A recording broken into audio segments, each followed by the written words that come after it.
Hello, hello, j'espère que vous allez bien. Bienvenue sur le journal d'une nomade entrepreneur et maman. Aujourd'hui, je vous propose de parler d'entrepreneuriat.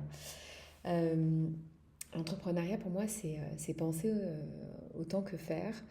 Euh, donc, j'espère qu'il y a des freelances, des créateurs, des artistes, des entrepreneurs, des fondateurs, des brand owners parmi nous actuellement.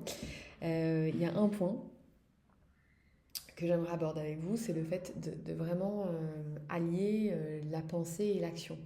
Enfin, moi, c'est très difficile pour moi de faire de la stratégie, de réfléchir, de planifier, voilà, de, en même temps de faire les choses. Donc, j'ai toujours un moment où je vais planifier et un moment où je vais faire. Et je vais essayer de dissocier les deux le plus possible parce que même pour moi, la posture qui vient complètement changer, bah, il me faut un temps, j'arrive pas à faire ça dans la même journée, par exemple. C'est pas quelque chose qui est bon pour moi. Alors peut-être qu'avant c'était plus facile, mais à l'heure actuelle ça l'est plus. J'adorerais savoir comment vous faites. Est-ce que il se passe la même chose ou est-ce que c'est différent? Je suis devenue très monotâche. Euh, Avant, j'étais très voilà, pluridisciplinaire dans la même journée, très multitâche, je pouvais faire plein de choses en même temps. Maintenant, je me suis rendu compte que si je fais ça, bah, en fait, j'avance un petit peu, je m'implique sur plein de choses, mais je ne conclus rien. Donc, voilà, c'est quelque chose que j'ai mis en place depuis les 6-7 derniers mois. J'avais du mal à le faire avant, mais je l'ai fait. Et donc, ça va tout à fait avec la stratégie et l'action. C'est qu'en fait, même si j'ai d'autres petites choses à faire, je me focalise et je focalise mon énergie et mes activités sur une chose à la fois, une seule chose. Voilà. Là, ton focus, c'est de terminer ça. Moi, je vais avoir un focus, il faut que je finisse ça. Voilà. Ce qui peut poser problème lorsque j'ai des activités qui sont récurrentes, comme on a tous, hein. Là, pour ça, ce que j'ai fait, c'est que j'ai mis en place sur l'agenda des thématiques par jour et par demi-journée. Euh, alors, parfois, je déroge aux règles, c'est un peu le principe. Étant française en plus, j'adore déroger aux règles, mais j'essaye de pas trop le faire. Voilà. Alors, par rapport à voilà, cette idée de stratégie et d'action qu'on pourrait d'ailleurs mettre, c'est pas que pour les entrepreneurs, ça peut marcher aussi pour sa vie personnelle lorsqu'on a un peu d'ambition, de détermination, qu'on a envie de faire des choses. Euh,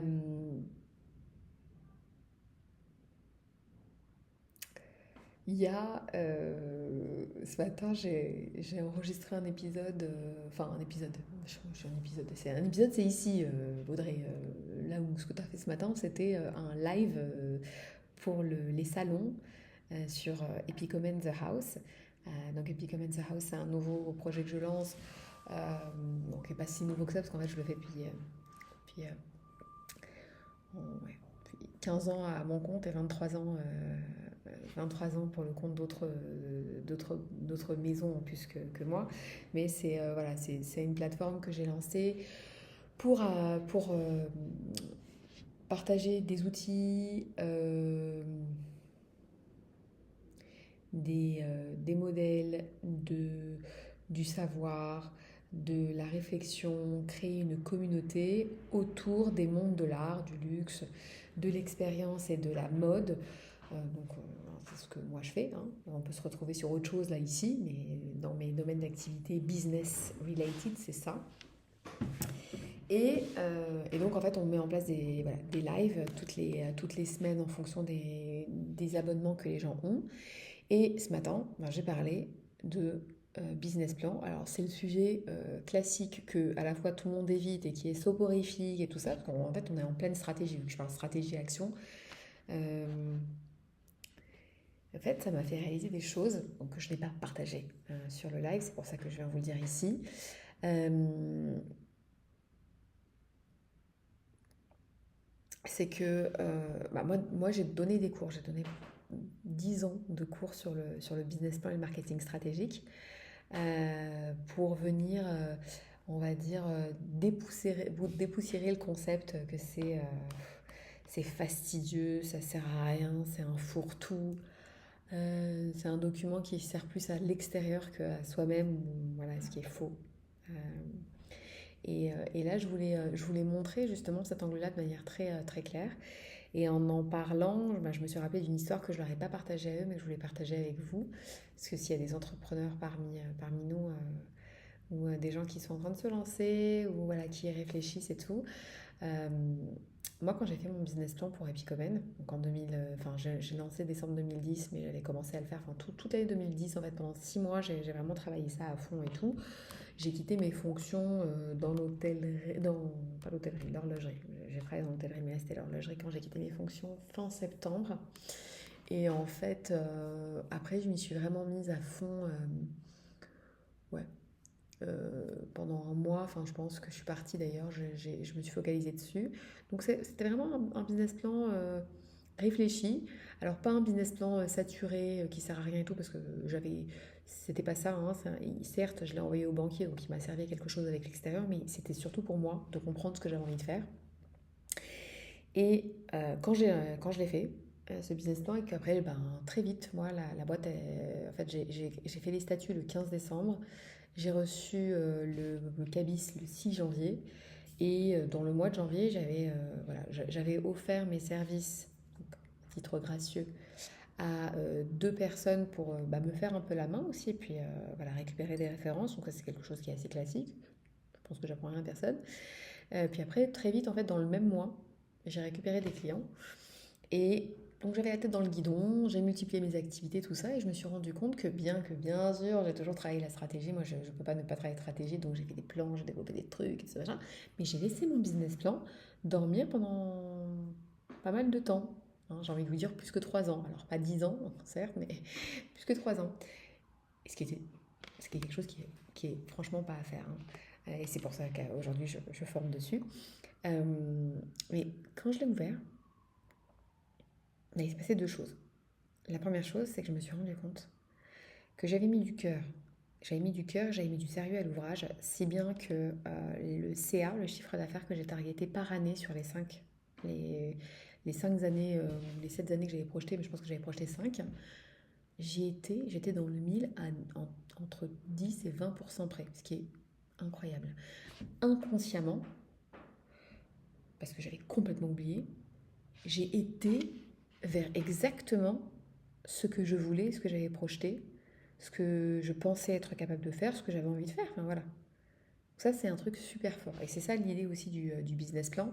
C'est l'idée que quand on va prendre une direction et qu'on définit ce qu'on veut faire, ben, l'énergie qu'on envoie et tout ce qu'on va mettre en place, même si ce n'est pas tout le temps conscient, on va aller vers cette direction parce qu'on a dit qu'on voulait aller vers cette direction. Et donc ça, c'est la première force du business plan. J'ai adoré ça.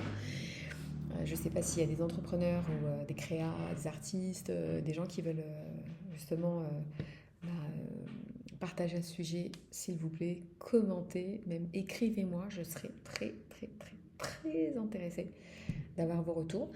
Et la deuxième chose, c'est que, et ça c'est un truc important, c'est que bon, j'ai eu beau faire beaucoup de stratégies, etc. Mon business plan, c'est mon business plan. Enfin, le business plan de chacun, c'est sa direction, c'est qu'est-ce que c'est, où est-ce qu'on va avec et comment on y va, d'accord? Grosso modo. Euh, le fait de l'avoir laissé de côté, euh, bah, ça m'a empêché quelque part de voir l'avenir de ma société. Une société, une entreprise, une marque, un concept, c'est vivant comme nous, c'est à l'image de notre humanité. Et écrire une direction, dire où on a envie d'aller, donc c'est écrire son futur. C'est pour ça que le mot business plan, c'est un peu, ça m'énerve un peu quand on dit business plan parce qu'il y a tellement de connotations péjoratives, alourdissantes, etc.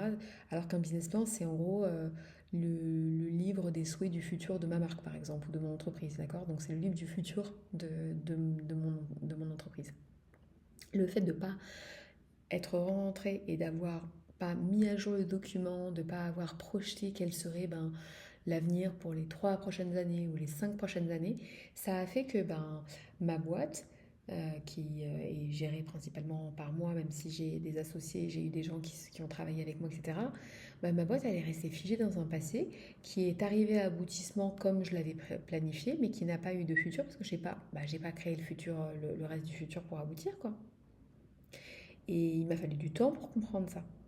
Et ça a créé, en plus de tout ce qu'il y avait, parce que de toute façon, c'était des choses que je dois vivre. Donc en fait, je regrette rien, mais ça, je pense que je devais le vivre pour le partager. Donc sur Epicomen The House, là, voilà, j'ai fait un truc magnifique à ce sujet et en aidant aussi avec des nouvelles questions, etc. Donc ça, je suis ravie. Mais le dire ici sur un podcast où il y a des gens qui, dans leur vie privée et ou dans leur vie professionnelle, ne pensent pas à mettre à jour leur livre du futur, ce que j'ai accompli, là, voilà, tout ça c'est accompli, génial. Voilà ce que je veux faire pour le futur, voilà ce que je projette de créer comme valeur, voilà ce que je souhaite recevoir en retour, voilà la direction où ça va aller, voilà comment je vais le faire. Bah, ça fait que, enfin, en tout cas je sais que moi quand je l'ai fait, ça m'a permis d'avancer à vitesse grand V. Et quand je ne l'ai pas mis à jour, bah, c'est là où j'ai observé une séparation entre mon business et moi, comme un certain espace qu'il y avait entre mon business et moi, où c'est comme si on n'était plus en accord. Moi, j'avais avancé, mais lui devait, j'adore le mot que j'ai employé là, le verbe, devait rester figé sous une forme qui avait rencontré le succès, mais qui ne me correspondait plus moi. Donc quand il y a un écart entre les volontés, les désirs, les déterminants du fondateur ou de la fondatrice et euh, la, la forme, le cœur d'activité, enfin, voilà, en gros, l'entreprise, ça va pas quoi. Hein, c'est comme dans un couple, est-ce qu'on partage toujours la même vision de la vie? Parce que si on ne partage pas la même vision de la vie, hein, il y a un souci, soit on trouve notre vision commune, soit on ne peut plus partager notre vie ensemble. Voilà. Donc ça c'était un truc, voilà. C'est quelque chose que je voulais partager avec vous. Si jamais ça vous intéresse, bien évidemment, bah, vous me faites signe ou vous allez directement sur Epicomen The House et vous pourriez avoir accès à tous les... Enfin, j'ai fait un truc de fou pour donner super angle au BP. Mais dans tous les cas, j'espère que ça vous aura servi. J'espère que ça aura aussi déculpabilisé certaines personnes qui disent mais pourquoi j'arrive pas à tout faire dans une journée? Pourquoi je peux pas et à la fois réfléchir à ce que je veux faire et à la fois agir, ou bien se dire, bah attends, c'est peut-être pour ça que je ne m'y retrouve plus en ce moment, c'est peut-être parce que je me suis dit qu'un business plan, c'était quelque chose qu'on faisait juste en montage et qui servait juste à l'extérieur, à récupérer des fonds, récupérer un compte pro pour ouvrir une société si on a besoin d'un compte, enfin pas sur une banque digitale, quoi. Tout ça, ou trouver un lieu, etc. Et en fait, mon business plan, c'est ma feuille de route pour la vie de mon entreprise, comme moi, j'ai mon vision board pour ma vie perso, quoi. Voilà, je vous embrasse super fort et je vous dis à très bientôt.